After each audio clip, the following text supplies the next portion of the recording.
जय हिंद दोस्तों। मैं आज आपके सामने एक ऐसी कहानी को प्रस्तुत करने वाला हूँ, एक स्टोरी को रिप्रेजेंट करने वाला हूँ जिसके बारे में आपने पहले कभी नहीं सुना होगा। सिकंदर जब भारत की ओर बढ़ता है, पूर्व की ओर बढ़ता है, तो सिकंदर को अपने एक स्पिरिचुअल गुरु के पास जाता है और उनसे कहता है कि बताइए मैं आपके लिए भारत से क्या लेकर आऊँ। तो सिकंदर का जवाब न देते हुए डायनोसियस मुंह फोड़ लेते हैं और उनसे उनकी बात को तवज्जो न देते हुए कहते हैं कि तुम हटो, सामने से धूप आने दो।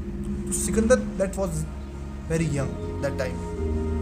Sikandar feel like very awkward yourself. Then Sikandar again asked his teacher कि बताइए गुरुदेव, आप जो कहेंगे मैं आपके लिए लेके आऊँगा। तब डायनोसियस ने कहा, वो बहुत ही बुद्धिमान थे, कि जाओ, बाहर जा रहे हो तो मेरे लिए एक सन्यासी ले आना। सिकंदर भारत की ओर बढ़ा, पौलुस को युद्ध में पराजित किया और पौलुस की वीरता को देख कर उसके मन में एक अलग ही सम्मान जाग उठा और अलग सम्मान ही जाग उठा भारत के प्रति और पौलुस के प्रति।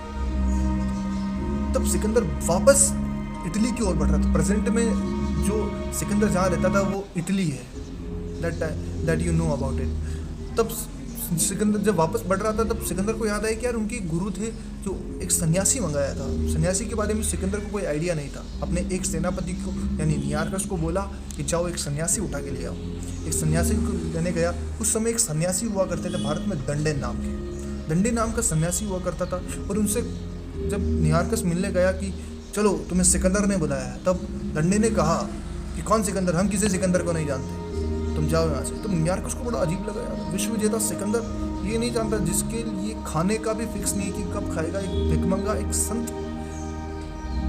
तो फिर नियारकस ने कहा कि इतना मारेंगे ना पकड़ के, समझ जाओ कि इसकी सिकंदर कौन है। तो दंडे ने पलट कर जवाब दिया कि देखो बेटा, दुनिया में दो ही भाई हैं, एक तो ऊपर वाला, दूसरा मैं, इसीलिए निकलो यहाँ से।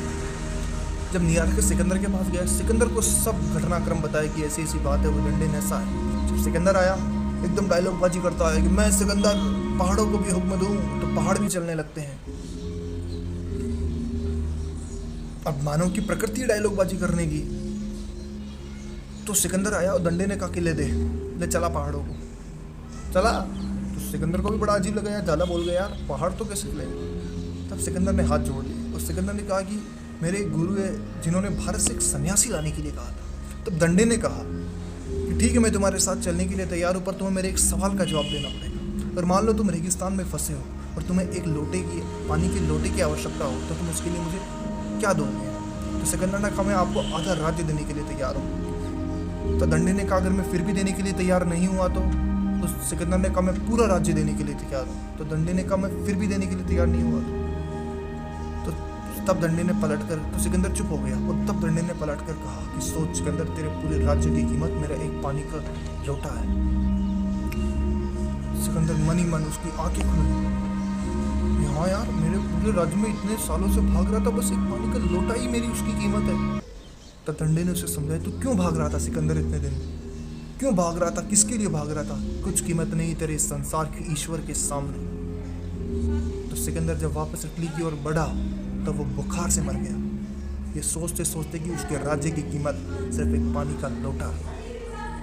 तो इस कहानी से आपको क्या सीखने को मिलता है वो आप कमेंट सेक्शन में बताएंगे। मिलेंगे ऐसी एक स्टोरी के साथ। पुराना नाम सिंह, आगे जय हिंद।